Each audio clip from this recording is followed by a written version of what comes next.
Waitangi Day is a unique day that we celebrate, a unique treaty really, really probably the one of its only of its kind in the world. Despite what the media tell us, this is a treaty that was birthed out of Christianity and that the early Christians or early missionaries were the midwife of it. So as Christians, we should celebrate this treaty. It's an amazing treaty. While there's much to grieve about our nation's history, as the treaty was broken, there's also much to celebrate around this treaty. I want to tell you some stories today. It's important we hear stories of what God has done in New Zealand in the past. Sometimes I think we have an appalling lack of knowledge, and I include myself in that sometimes, of the history of the church in New Zealand. We know of, in the Old Testament, of God's dealings with the nation of Israel. Why was that written down? So the Jews would not forget. We need to remember how God has worked in this country. A remarkable story of what God has done. We need to understand our own history if we are to look to the future. In Western thought, there's this idea of future is sort of like visionary. It's sort of out there. So you imagine what the future might be. So that's our understanding of when we think about the future. The Hebrew word for future is actually a word called abarat, and it means literally backwards. Backwards. The Hebrew concept of time is like a person rowing a boat. So they face the past, but the future is at their back. So they back into the future, which is entirely unknown as it's behind them. Okay, that's very similar to the Maori concept that's summed up in the proverb, look to the past, move forward to the future. It's often translated, we walk into the future backwards. And you imagine rowing a boat, that is the same concept. The idea of, well, just let the past be the past, is actually wrong. The past deeply influences us. The past matters. We remember the cross as an historical event, but it's one that influences our future. See, the treaty is not just part of New Zealand history, it's actually a critical part of the history of the church in New Zealand. After the treaty was signed and then promptly broken, many Maori walked away from the church, and they began to ask the missionaries questions like, well, whose side are you on, ours or the Crown's? The Crown also began to ask the missionaries the same question. They said, are you on the side of your homeland or Maori? And many missionaries then began to focus on the settlers rather than, and betrayed their mission to Maori. I want to tell you some stories today. Some of the Maori names I have trouble pronouncing, so forgive me. They're from a great book called Huia Come Home. It sat on my bookcase for some considerable time until I read it this week, and I will put it right up there with, it takes a wee bit to get through the beginning, but it's a fantastic book, right up there with the Bible and the Treaty by Keith Newman, as must-read books if you want to get your head around some of this stuff. Toiroa. Toiroa was a Maori prophet, or a seer. This might bother you, sort of your thinking a little bit, because he spoke well before any missionaries arrived in New Zealand, but God is quite capable of speaking outside of our narrow sort of box. There's a long tradition of Maori seers, or prophets. He prophesied a new people would arrive in New Zealand with ships and carts and horses. Now, he didn't know the name of those things. He'd never seen those things. He just saw in his head these things. He drew pictures of them, and he tried to demonstrate what he'd seen. So he made a little basket, and he put it on his head like a hat, like, you know, the English top hats. He turned a cloak into a pair of trousers. He made this strange sort of object out of stone and put some dried pohata leaves in it and pretended to smoke it. He made a little model boat with a fire burning in it, like a steamer. He basically saw the arrival of a new civilization. And he took all his little props and what he'd seen, and he took them around the villages around where he lived, explaining this to them, including the village where Cook would make his first landing. But here's the amazing thing. Toiroa, 3 years before Cook arrived, said these words, the name of their God will be Son Who Was Killed. A good God, but the people will still be oppressed. Isn't that amazing? 3 years before Cook arrived, he said, the name of their God will be Son who was killed, a good God, but the people will still be oppressed. That's amazing. That's God preparing the way for the gospel in New Zealand 3 years before Cook arrived. And also there's a warning in the prophecy that God is a good God, but actually you will still be oppressed. It was 48 years later before the first sermon was preached in New Zealand. It's 48 years before the first sermon was preached. This Maori prophet, the seer, said those words. Now there's an irony in this too, because the first missionaries that arrived would not have been comfortable with prophecy. It was a bit outside their sort of theological wheelhouse. So they would not have been comfortable with this sort of concept. But this was God preparing the way. First sermon was preached on Christmas Day, 1814. Ruatara had become friends with Marsden in Sydney, and he came back to New Zealand. He prepared the way for the first sermon by telling the other chiefs. So there was a great interest in what Marsden had to say. But Marsden saw himself as bringing civilization to New Zealand. He viewed the Maori as savages, and so before he arrived in New Zealand, Marsden sent tradespeople ahead to teach the Maori European ways. He sent a builder, a blacksmith, and a rope maker. Because he saw that he couldn't separate the gospel from his culture. And he couldn't separate the two of those. So part of the oppression, in a sense, prophesied about was trying to bring a European gospel to the Maori. Let me tell you a second story about William Colenso. He arrived in 1834, that's 20 years later, with a printing press.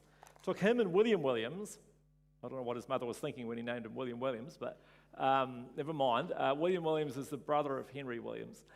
So that's him there. The two of them took 3 years to print the first Bible. I'm not sure it was the Bible or parts of the Bible. I think parts of it. There was a huge hunger among Maori to get their hands on this book. One man walked 250 miles so he could get hold of this book. So this is now 20 years into when Marsden preached his first sermon, 1814. In that 20 years, there'd been very few converts to Christianity. From 1835 to 1845, just in 10 years, 64,000 Maori were attending church services. From a very small beginning, from when when the printed word of the Bible got out, 64,000. That was 58% of all Maori in New Zealand at the time. 58% of all Maori in that 10 years were attending church services. That's revival, whichever way you want to define revival. Some of you have heard the story of the little girl Torore. There were missionaries in the Waikato by the names of Alfred and Charlotte Brown. They'd been in the area for a while. They'd seen very little fruit. But one person who came to faith was a chief, Nakuku. And he was given a Gospel of Luke that the Browns had given him, and he gave it to this little girl, Torore, and she kept it in a little bag around her neck, a little woven bag. Now, it was some time of tribal warfare. Nakuku and his family and a few others refused to join in the fight, and they fled. They were camping in the Kaimai Ranges, and their camp got raided by a war party from Rotorua in the middle of the night. They all managed to escape, except for Nakuku's little girl, Torore. They found her the next day. She had been clubbed to death. He cradled her body, and as he cradled her body in his arms, he noticed that this little book of Luke, the Gospel of Luke, had been stolen. He took his daughter back to the village and he buried her, but he refused to seek utu, revenge, saying he would forgive instead. The missionaries and the village were both amazed at this statement. But what happened with this is it set off this incredible chain reaction that basically spread through the country. See, the man who killed Torore was Uita, and he returned to his village. He happened to meet a man called Repahu, who was a freed slave. Now, Uita couldn't read at all. He stole this thing, but he couldn't read it. But this freed slave, Rapahu, could read, and so he read the solemn gospel to Uita. Uita was convicted, and he sought out Nakuku, the father of Torore, to ask for forgiveness. Meantime, this guy who could read, who'd read the gospel, returned to his home in Otaki, and he hadn't come to faith yet, but he wanted to keep practicing his literacy. So he read this Gospel of Luke to anyone who would listen. Some were very suspicious, but some began to take notice. 2 men came to faith based on him reading, to practice his literacy, reading the Gospel of Luke. Tamihana, Te Ruapara, who was the son of a very revered chief, and his cousin, both came to faith because of this little stolen gospel. They wanted to know more. They went to Cavity Island, where there was some kind of school there, and for 6 months they basically immersed themselves in learning to read in the Bible. And this is their own words. We learnt every day and every night. We did not lie down to sleep. We sat at night in the hut and around the fire in the middle. Fifi, his cousin, had one part of the book, and I had the other part. Sometimes we went to sleep on the book, we woke up again and read again. After we'd been there 6 months, we could read a little very slowly. They immersed themselves in the Bible. So these 2 cousins in 1839 got on a boat and went up to the Bay of Islands to plead for a missionary. Now, Henry Williams said he didn't have any missionaries suitable. These guys, Tamihana, Doug and his cousin, dug their toes in and said, we ain't leaving until you give us a missionary. We're going to camp here until you actually give us a missionary. Octavius Hadfield overheard this conversation, and he said, I'll go. Now, Octavius Hadfield was very young and severely asthmatic, but he basically said, I don't have long to live here, so I might as well go and die there. So they ordained him as the first priest in New Zealand and sent him to Otaki. Now, when he got there, he put his foot in it, and he did something culturally wrong. He didn't mean to, but he did something culturally inappropriate, and the local Maori sort of witch doctor / priest cursed him for what he'd done. Much to his amazement, or not to, well, to everyone's amazement, 2 or 3 days later, the witch doctor was dead, and Octavius Hadfield was still happily alive. That earned him high mana. So when he called the first prayer meeting, 1,000 people turned up.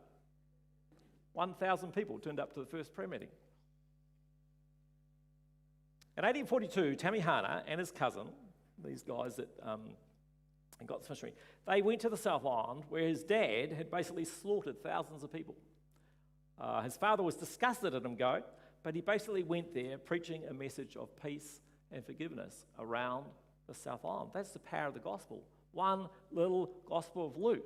And it had this chain reaction where one person said, I'm not going to seek revenge, Kuku.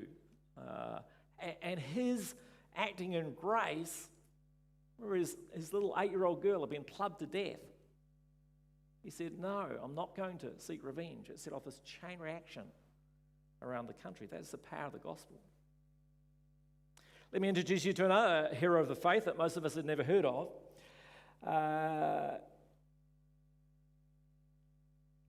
Tomata Akura, Peri P.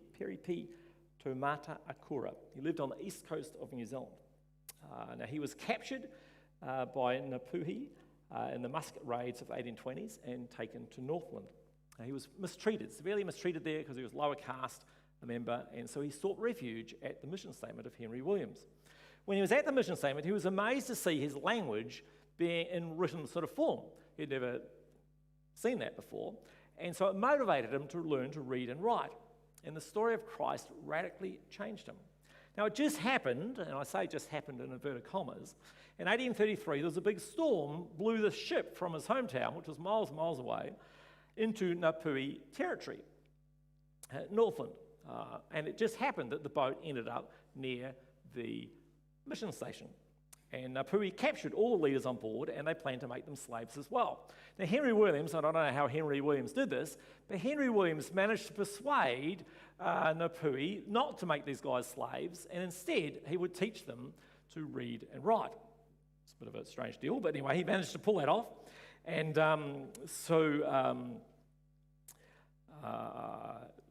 instead, the leaders, instead of being slaves, they got Bible teaching.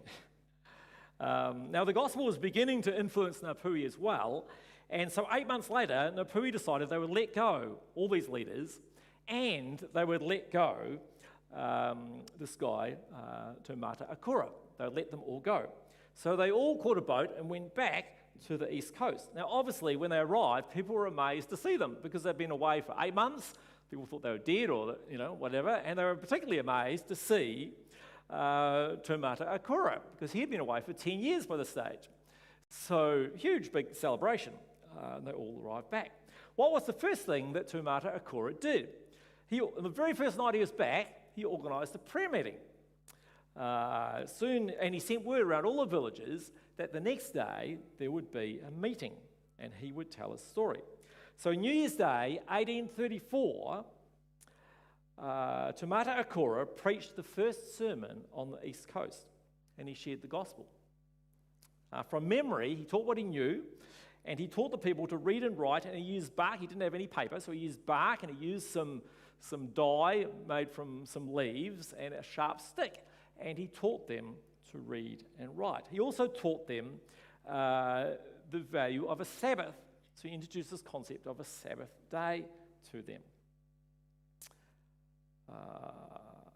And then he went up and down the East Coast preaching.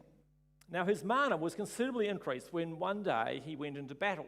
His tribe, they had a typical sort of feud with another tribe, this long-standing feud, and he came under huge pressure to fight with his people. So eventually he did, but only after he'd convinced all the other warriors that if they were going to fight, they had to fight using, they had to have a code of conduct that reflected Christian values. So there were 3 rules. There was no cannibalism, they were to treat with mercy those who'd been injured, and they weren't to destroy their enemies' crops. Anyway, they went into battle, and Taumata Akura survived this hail of bullets, and the people were amazed at his bravery and his trust in God, and so they began to accept his message. Now, as I say, Taumata Akura preached up and down the East Coast and saw churches spring up all over the place. So when the missionaries arrived in 1838, he'd been at it for 4 years preaching. Henry and William Williams had heard stories of something happening on the East Coast. They'd never been there. They had no idea what was happening. They came to see it for themselves. And this is what William Williams said as he saw this incredible spread of the gospel with no missionaries involved whatsoever. He said, "A great work has been accomplished in which the hand of the Lord has been singularly manifest. It's not been through the labour of your missionaries, for the word has only been preached by native teachers. We had literally stood still to see the salvation of the Lord." It's an amazing story. Taumata Akura should be a name that we celebrate as one of the heroes of the faith in New Zealand. Why am I telling you these stories? The treaty is about a partnership between 2 people and 2 cultures. Sometimes you hear Christians say, well, there's only one culture now, it's a biblical culture. There is no such thing as a biblical culture. All cultures and worldviews need to be evaluated against the Bible, but there's not a singular biblical worldview or culture. Much of Acts in the New Testament is actually grappling with this question because the apostles were deeply steeped in centuries upon centuries of Jewish culture. And they grappled with, well, surely when these people become new Christians, they should adopt Jewish culture. And it took them a long time to figure out, no, that's not right. Sometimes you hear people say, praise God, there's neither Jew nor Gentile. We're all one now. The question is, whose one are we? Whose one are we? Because it's often assumed that the one is the Western one. Many of us are Pākehā, and we tend to think that we're normal and that culture is for minority groups, that somehow we're not cultural. When we do experience other cultures, we tend to see them through our own culture and see them as not as good. Many Kiwis feel alienated by Maori culture. They feel displaced because they don't feel they have a culture. If elements of Maori culture are brought into church, They feel alienated because the church is meant to be for them. Often we're not used to being or feeling on the outer or in the minority. Yet, of course, for centuries, this is how Maori have felt, as they've been forced, in a sense, to follow Western cultural rules. Everything is spiritual and everything is cultural. Church can't escape culture. It's reflected in our dress style, it's reflected in our buildings, it's reflected in our leadership structures, in our worship, everything is a reflective of culture. The trouble is that what we do is we often think that to defend our culture, we've got somehow God and the Bible on our side, and so it must be right, rather than see it as a cultural expression. It takes humility to enter into a different culture. In a sense, Jesus entered into Jewish culture, and humility, he lived in our world. We need to hear the stories of the church in New Zealand. We need to hear these stories because it reminds us afresh of the power of the gospel. We need to hear of the deep betrayal that Maori felt from the church in losing their land. We need to see not only the successes of the early missionaries, but also their mistakes and learn from them. Unless we understand our past, we cannot move into the future with any success. Henry Williams was the man who translated the treaty into Maori, and he's sometimes portrayed as tricking the Maori with this translation, because many of you might know the English and the Maori translations don't quite line up. But Henry Williams was a man of huge integrity. He had deeply entered the Maori world. When Marsden, sort of saw this mission as bringing civilization, but when Henry Williams arrived to begin the mission work, he changed the focus of New Zealand mission away from the civilization business into language and culture. So he's deeply immersed. He furiously opposed the Wakefields, who set up the New Zealand company, whose sole motive was greed. He deeply and furiously opposed them. He spent all night wrestling with how to translate the treaty. He took Hobson's draft and he translated it using concepts that Maori could understand. And the English version we have today is not actually Hobson's version. It's actually an English translation of Henry's Maori version. Does that make sense? The English version we have is not Hobson's version, but Henry Williams took Hobson's draft, worked it into concepts he believed that Maori could understand, and the English version we have is actually a translation of the Maori. Henry Williams should also be celebrated as a hero of the faith. Now, it's very sad what happened with Henry Williams, because the Wakefields with the New Zealand Company were furious at the treaty. They just hated it, dismissed it out of hand, and they stirred up accusations against Henry Williams back in England. They basically accused him of land dealings. Now, Henry Williams, I think, had about 11 children, and he'd bought some land so that his kids could have a future. He paid twice the amount of the going rate to try and give a fair price. But the Wakefields stirred up huge problems for him in London, and so he was sacked by the Church Mission Society. Now, 4 years later, his brother advocated on his behalf and managed to get him reinstated. The accusations weren't true. But he died deeply disillusioned at the Crown's failure to honour the treaty, because he understood that the treaty and the reputation of the gospel were intrinsically linked. Seemingly, it's very sad, his last words on his deathbed were, how cruel, how cruel. That's what he died saying. My prayer is that each of us would take the time to understand our story. It's only when we deeply enter into another's story that we can truly understand them. Maori understand our culture because they've operated in it for 200 years. Are we willing to understand Maori culture so we can truly honour this partnership that this nation was founded on? Are we actually willing to see that our Western culture has many good things, but also many things that are not good?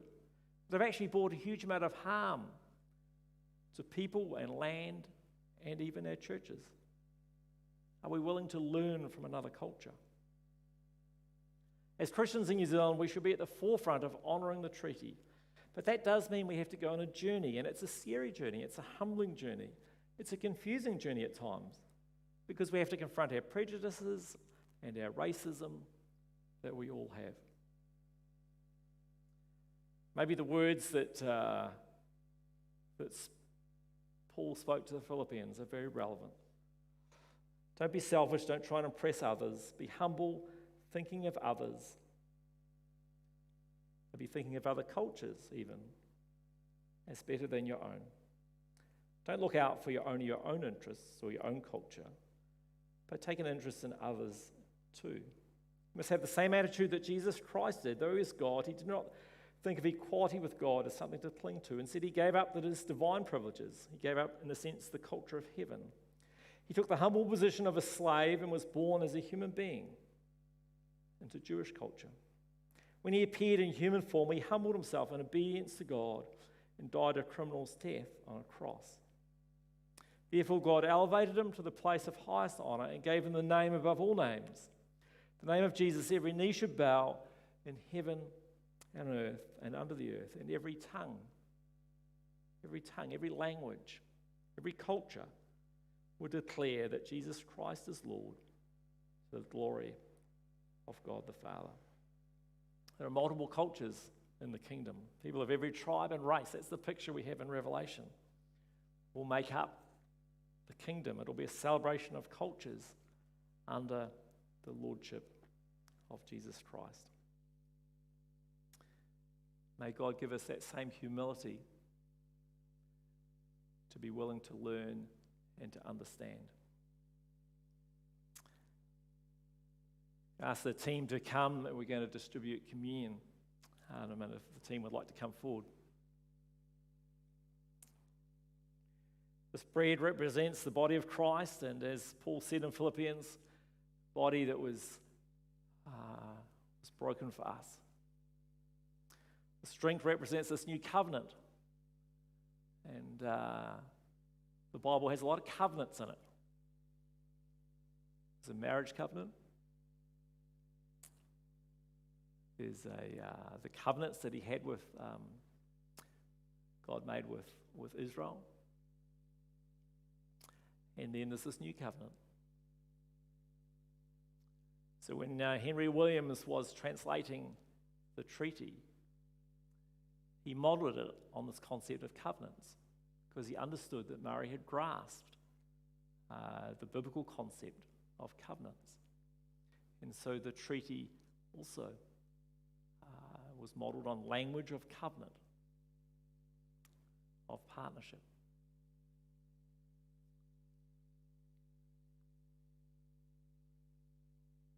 This new treaty